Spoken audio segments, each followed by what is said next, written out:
Hi mga maring, pupunta pala kami sa kasal ng cousin ng partner ko at first time ko itong aatin ng kasal dito sa India mga maring, kasi first time ko din na nakapunta dito sa India mga maring. So andito na nga yung venue nila mga maring, ang ganda talaga mga maring. Pero bago ang lahat mga maring, pumunta muna kami dito sa uncle ng partner ko, kapatid ng father ng partner ko. So uncle niya to mga maring. So first time kasi namin pumunta dito sa India mga maring. So kailangan namin pupunta sa mga relatives ng partner ko mga maring. Isa-isa mga maring. Yes mga maring.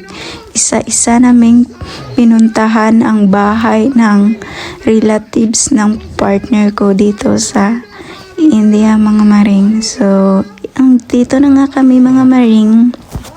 Yung naka-collar blue pala na jacket mga maring, yan yung uncle ng partner ko. Yan yung kapatid ng papa ng partner ko. Yes mga maring.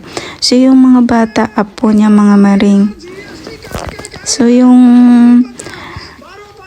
naka mga maring, yung naka brown, yan yung asawa ng first cousin ng partner ko mga maring.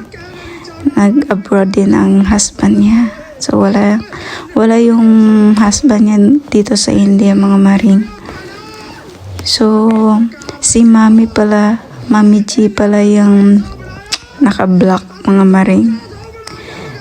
Katabi ni yung asawa ng first cousin ng partner ko. Yung mga bata, anak niya yan, dalawa.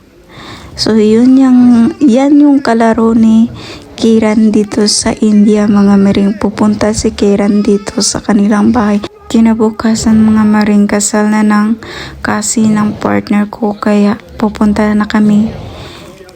So hindi pala sumama si Mami G mga maring, kasi sa tanda niya siguro pagod na din siya mga maring, tapos malamig dito sa India, kaya hindi na lang siya sumama mga maring.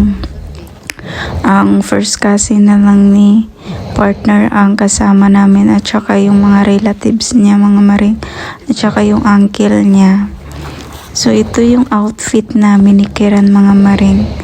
Blue color yung damit ko, at saka yung pink yung damit ni Kiran. Bigayan ni Mami Cheese sa kay Kiran. So pink ang kulay ni Kiran. So yung naka-black pala yung dalawa is twin yan sila mga maring. Same talaga sila ng face mga maring. So gaganda din nilang dalawa mga maring, kasi maganda naman yung parents nila. Tsaka gwapo din ang papa nila. Yes mga maring. So ito din yung kinain ni Kiran, fruits ng mga maring. Gusto siya magkain ng ice cream dyan mga maring, pero hindi ko binigyan mga maring kasi malamig na ang panahon. Pero ang maring ninyo gusto magkain ng ice cream, so ako lang magkain. Kinabukasan na naman mga maring, nagpunta na naman kami dito sa kapatid ng mama ng partner ko. So uncle niya to mga maring. So pumasok kami agad mga maring. Pagkatapos ng biso-biso, may pa-welcome cake pala sila sa amin mga maring. Thank you everyone. Hindi ko yan expect mga maring ha, na may pa-welcome cake pala sila sa amin. At may baby din sila dito mga maring. Anak ito ng first cousin ng partner ko. And then yung isang bata na lalaki, yung malaki is anak din niya ng first cousin ng partner ko mga maring. Sobrang tangkad niya, 10 years old pa yan mga maring ha. Sobrang tangkad. So hanggang dito na lang ang ating video mga maring. Bye! Thank you for watching.